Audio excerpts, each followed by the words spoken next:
இந்த கொஸ்டின் பாருங்கள்.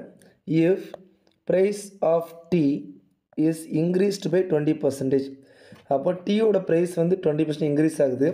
By what percentage must the consumption to be reduced to keep the expense the same. ஓகேவா? சரி.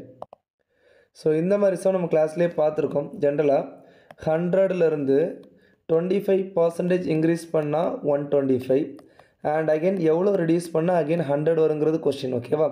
இப்போ இப்படின்னா 25 ரெடியூஸ் பண்ணணும் ஃப்ரம் வேர் 125. ஸோ 125ல் 25 அப்படிங்கிறது எவ்வளோ பர்சன்டேஜ் பார்த்தா யூ வில் கெட் 20%. ஸோ இதை வச்சு நம்ம என்ன சொன்னோம்?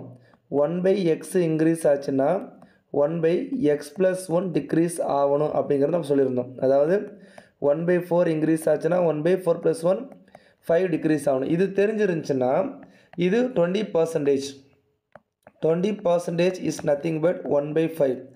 1/5 இன்க்ரீஸ் ஆச்சுன்னா 1/6 டிக்ரீஸ் ஆகணும்.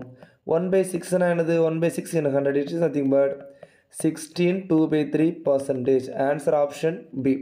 ஸோ உங்களுக்கு தெரிய வேண்டியது பேசிக்ஸ் தான். 1/x இன்க்ரீஸ் ஆச்சுன்னா 1/x+1 டிக்ரீஸ் ஆகலாம் அப்படிங்கிறது தெரிஞ்சிருச்சுன்னா இந்த சம் ரொம்ப ஈஸியாக போடலாம். ஓகே.